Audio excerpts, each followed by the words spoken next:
الرجیم بسم اللہ الرحمن الرحیم ان الدین بے شک دین عند اللہ الاسلام، بے شک دین اللہ کے پاس اسلام ہے۔ ٹھیک ہے، دین تو اب دیکھیں کوئی کفر کرتا ہے، کوئی کچھ ہے، کوئی آتش پرست ہے، کوئی ستارہ پرست ہے، کوئی مجوسی ہے، لیکن اللہ نے فرمایا کہ جو اصل دین ہے وہ اللہ کے پاس وہ اسلام ہے۔ اور اللہ تعالی حدیث میں بھی آتا ہے کہ ہر بچہ فطرت پہ پیدا ہوتا ہے، یعنی مسلمان پیدا ہوتا ہے، ہر بچہ فطرت پہ پیدا ہوتا ہے، پھر اس کے والدین جو ہوتے ہیں اس کو بنا دیتے ہیں۔ تو یہاں پہ اللہ تعالیٰ نے فرمایا کہ ان الدین بے شک دین عند اللہ الاسلام، اللہ کے پاس اسلام ہے۔ تو آپ کو میں نے آیت بتائی تھی کہ وہ آپ نے پڑھنی کرنی ہے، سوتے ہوئے بھی اور صبح بھی 3 دفعہ، شام کو بھی۔ رضیت باللہ ربا وبالاسلام دینا وبمحمد النبی صلی اللہ علیہ وسلم، یہ آیت جو ہے نا یہ آپ یاد کر لیں، چھوٹی سی آیت ہے، آتی ہوگی۔ رضیت باللہ ربا وبالاسلام دینا وبمحمد النبی صلی اللہ علیہ وسلم، یہ آپ نے یاد کرنی ہے۔ ومختلف الذین، اللہ فرماتے ہیں نہیں اختلاف کیا ان لوگوں نے، اوت الکتاب، جن کو دی گئی کتاب۔ اوت الکتاب کہتے ہیں یہودیوں نصارہ کو۔ اللہ فرماتے ہیں انہوں نے اختلاف نہیں کیا، لیکن اس وقت کیا الا من بعدی، مگر بعد اس کے ما جاءہم العلم، جب ان کے پاس علم آ چکا۔ پہلے وہ نبی صلی اللہ علیہ وسلم کا انتظار کرتے تھے، جیسے ابھی پیچھے بھی آپ نے پڑھا کہ شام سے 2 آدمی آئے اور انہوں نے نبی صلی اللہ علیہ وسلم کو، اور وہ مدینہ کی بستی دیکھ کر، سارا کچھ دیکھ کر، نبی کو دیکھ کے پہچان لیا کہ یہ وہی آخری نبی ہیں۔ ٹھیک ہے، اتنا زیادہ اللہ تعالیٰ نے کتابوں میں نبی صلی اللہ علیہ وسلم کے اوصاف، ہر چیز اللہ تعالیٰ نے بیان کی تھی کہ کون سی جگہ پہ آئیں گی، وہ ساری جگہ بھی اور ہر چیز جو تھی وہ اللہ تعالیٰ نے بیان کی تھی۔ تو اللہ فرماتے ہیں کہ اس سے پہلے وہ دعائیں کرتے تھے کہ اللہ وہ نبی آئے گا تو ہم اس کی بات مانیں گے، اس کا ہم ساتھ دیں گے، لیکن اللہ فرماتے ہیں پہلے دعائیں کرتے تھے، لیکن جیسے ہی وہ نبی آیا تو انہوں نے اس کو پہچاننے کے بعد بغین بینہم، آپس کی ضد کی وجہ سے اس کا انکار کر دیا۔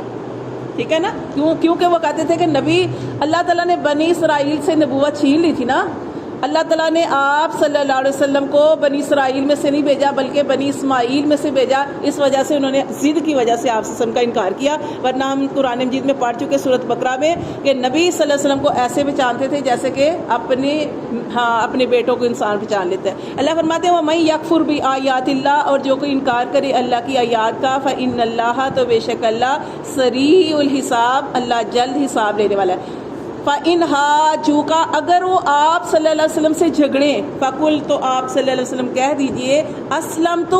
میں نے تو جھکا لیا، وجہیہ، اپنا چہرہ، للہ، اللہ کے لیے، وَمَنِ اتَّبَعَنِ، اور جس نے میری پیروی کی اس نے بھی چہرہ اللہ کے لیے جھکا دیا، یعنی اسلام قبول کر لیا۔ وَقُلْ، اور آپ کہہ دیجئے لِلَّذِينَ، ان لوگوں کے لیے اوتوا الکتاب، جو دیے گئے کتاب، وَالْأُمِّيِّينَ، اور ان پڑھوں سے کہہ دیجئے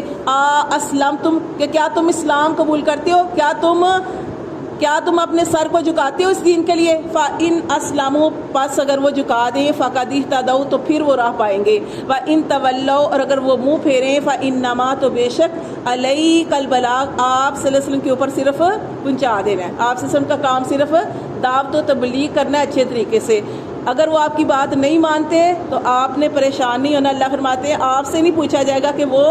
انہوں نے اسلام قبول کیوں نہیں کیا، آپ نے اپنا کام جو ہے وہ انجام دے دینا بس۔ واللہ، اور اللہ بصیرم، اللہ بابصیرت ہے، بالعباد، اپنے بندوں کو اللہ تعالیٰ دیکھ رہا ہے۔ ان الذین، بے شک وہ لوگ، یکفرون، جنہوں نے کفر کیا، بھی آیات اللہ کی یاد کا، ویقتلون النبیین، اور انہوں نے قتل کیا نبیوں کو، بغیر حق، ناحق، اور نبیوں کو ناحق قتل کیا، ویقتلون الذین، اور قتل کیا ان لوگوں کو، یامرون بالقسط،